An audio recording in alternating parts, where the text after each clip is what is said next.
সরস্বতী পুজো তো চলেই এলো, তাই জানুয়ারি মাসের এই শুরুর দিকেই আমি ভোগের স্পেশাল খিচুড়ির রেসিপিটা একবার মনে করিয়ে দিলাম সবাইকে।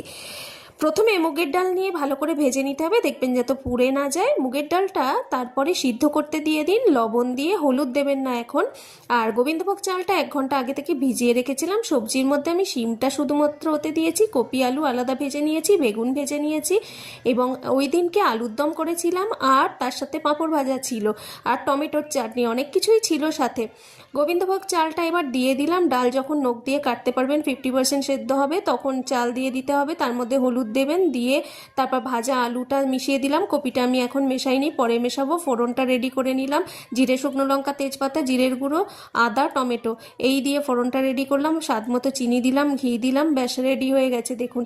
আর এই যে বাটিটা দেখাচ্ছি, এই বাটির 2 বাটি মতো জল দিয়েছিলাম। গোবিন্দভোগ চালের খিচুড়িতে জল বেশি যায় না। আর এটা করে ডাল সমান মাপের দিতে হবে, যদি 2 কাপ ডাল দেন 2 কাপ চাল দিতে হবে। এবার কপিটা আমি মিশিয়ে নিয়েছি। আমার হাজব্যান্ড যেহেতু কপি খায় না, ফুলকপি খায় না, তাই তারটা তুলে নিয়ে তারপর মিশিয়ে দিলাম। আর এই যে রেডি, চলে আসুন, গরমা গরম খিচুড়ি রেডি। ভিডিওটা পুরোটা পেতে প্রমুক্ত জারতে একবার ঘুরে আসুন। ভালো থাকবেন সবাই, নমস্কার।